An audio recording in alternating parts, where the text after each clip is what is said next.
Pernah dengar nggak sih istilah super TBK tapi dalam konteks politik? Nah, baru-baru ini ada sebuah konsep yang kedengerannya unik banget dan ini udah dibicarakan langsung loh sama Presiden Jokowi. Ini bukan cuma ide biasa, tapi bisa dibilang sebuah cetak biru yang mungkin bisa mengubah total cara kita melihat koalisi politik di Indonesia. Yuk, kita bedah sama-sama apa sih sebenarnya di balik ide ini. Oke, kita langsung aja ya ke inti misterinya. Super TBK. Namanya emang kedengeran kayak nama perusahaan raksasa kan? Iya, karena inspirasinya memang dari situ. Pada dasarnya ini adalah sebuah usulan yang cukup radikal untuk mengubah cara kerja koalisi politik dengan satu tujuan utama, menciptakan sebuah kekuatan mayoritas yang stabil dan gak tergoyahkan di pemerintahan.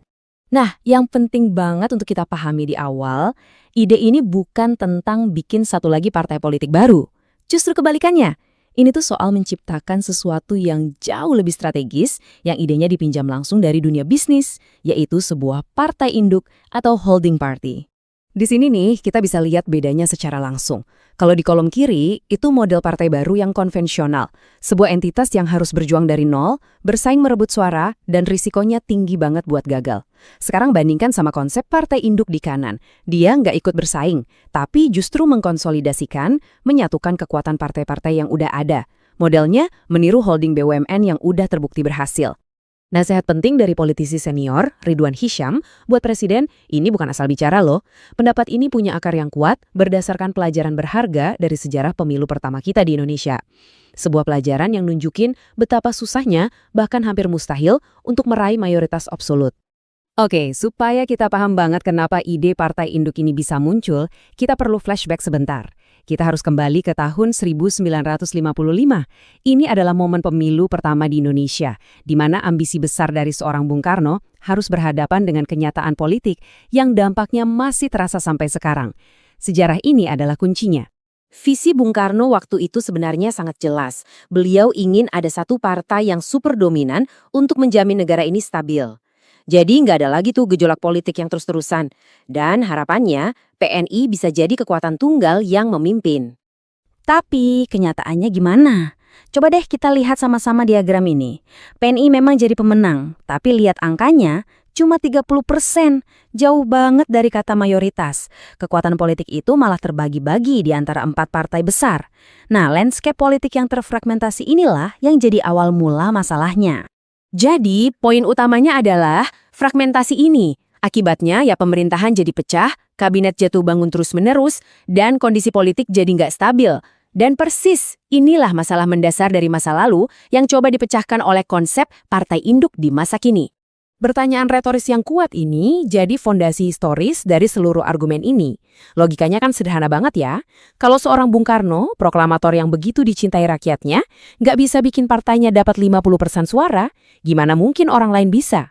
Artinya, perlu ada pendekatan yang sama sekali baru. Nah, mari kita lanjut. Kita lihat gimana pelajaran sejarah tadi dirumuskan jadi sebuah cetak biru yang modern. Konsep ini menggunakan analogi korporat, yang uniknya juga pernah dipelopori oleh Ridwan Hisyam sendiri waktu di sektor BUMN. Jadi, seluruh konsep ini bisa dibilang meniru model holding BUMN yang sangat sukses. Contohnya, MindID. MindID ini kan induk yang membawahi perusahaan-perusahaan tambang raksasa kayak Freeport dan Antam dalam satu payung strategi. Nah, logika bisnis inilah yang mau coba diterapkan ke dunia politik. Terus gimana cara kerjanya? Sebenarnya simpel, ada 4 langkah. Pertama, partai-partai sekutu ini dilegalkan dalam satu badan hukum induk, pakai akta notaris biar kuat. Kedua, pas pemilu, tiap partai tetap kampanye pakai bendera masing-masing buat cari suara sebanyak-banyaknya. Mirip anak perusahaan yang kejar profit. Ketiga, setelah pemilu selesai, semua kursi yang mereka dapat dikumpulkan jadi saham di bawah si induk. Dan terakhir, si induk inilah yang jadi komando, mengarahkan satu blok pemerintahan yang solid dengan mayoritas yang kuat. Jadi, di luar berkompetisi, di dalam tetap satu komando. Lalu, apa sih sebetulnya tujuan akhir dari semua ini? Kenapa harus repot-repot menerapkan struktur korporat yang rumit ini ke dunia politik? Apa visi besar di baliknya? Visinya itu satu, merekayasa stabilitas politik untuk jangka panjang.